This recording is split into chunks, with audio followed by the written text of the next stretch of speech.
Once upon a time, in a faraway land, there was a poor woodcutter who lived with his wife and children deep inside a dark and scary forest. They were so poor that all they had was a tiny little house and barely enough food to eat. But despite their poverty, they were a happy family and had a strong bond of love between them. One day, while chopping wood in the forest, the woodcutter's axe accidentally broke.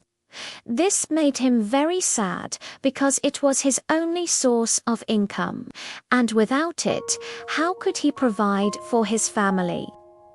Feeling desperate, he decided to go to the king and ask for a new axe. When the woodcutter reached the king's palace, he was stunned by its grandeur. He had never seen anything like it before. Suddenly, a royal guard approached him and asked, "What do you want?" The woodcutter explained his situation and begged for a new axe. "I am sorry, but we are very busy right now and do not have time for your problems," the guard replied rudely.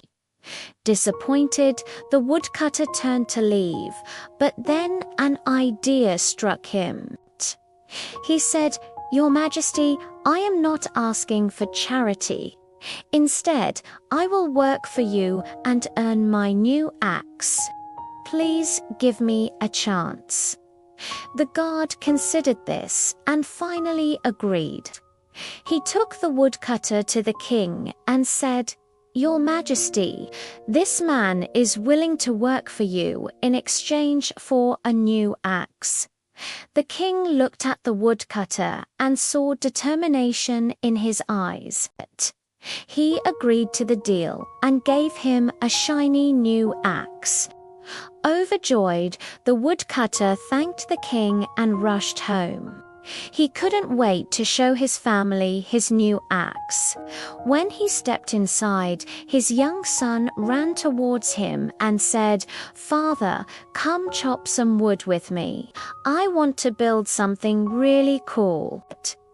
The woodcutter felt a surge of love for his son and realized that the most important thing was not material possessions, but the happiness of his family. So he put the new axe on the table and said, "First, we will spend some time together playing, and then we'll chop some wood." His son was over the moon with joy, and the two spent the entire afternoon playing games together. Meanwhile, the King Esgard was walking through the forest when he heard the sound of laughter and ran towards it. He was so surprised to see the woodcutter playing with his son instead of working. He stopped and watched them for a while, unable to believe what he was seeing. Suddenly, the woodcutter noticed the guard staring at him and asked, "Can I help you?" The guard hesitated, then said, "Nothing, sir. I just wanted to see if you were going to use the axe to cut wood." The woodcutter smiled and replied, "Of course, but first I play with my son. Is there a problem, your guard?" "No, no problem, sir. I just needed to check on you," the guard said, suddenly feeling ashamed for spying on the woodcutter.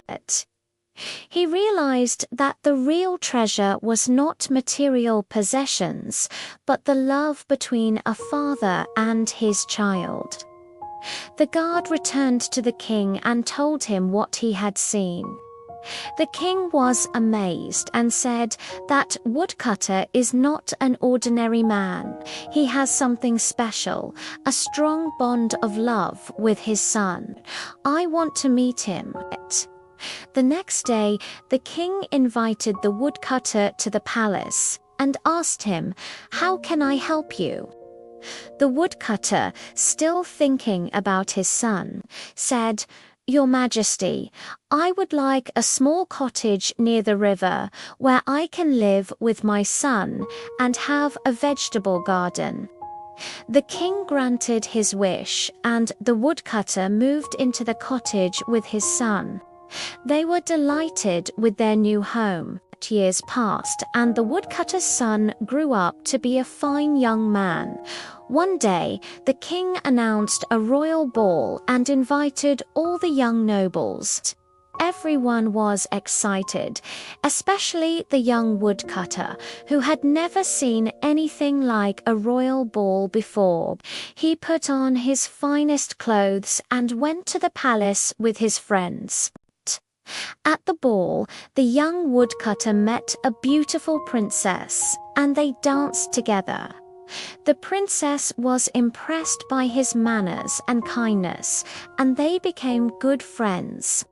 After the ball, the princess returned to the castle, but she couldn't stop thinking about the young woodcutter.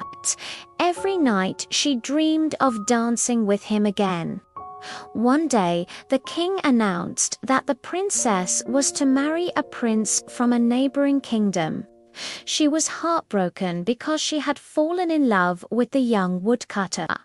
But he was just a commoner, and she knew their families would never approve it. On the day of the wedding, the princess escaped from the castle and went to the young woodcutter's house. When he opened the door and saw her, he was shocked. "How can I help you, princess?" he asked. "I know you love me," the princess said, "but I cannot marry you because I am a princess and you are just a commoner." Suddenly, a magic genie appeared and said, "For being such a kind and honest young man, I will grant you a wish. What do you want?" "I want to be worthy of the princess's love, not because of my status, but because of who I am," the young woodcutter replied. The magic genie waved his magic wand and poof, the young woodcutter was transformed into a handsome prince. The princess and the prince were married and lived happily ever after. The moral of the story is that true love sees beyond social status and material possessions. What matters most is the kindness and love in our hearts.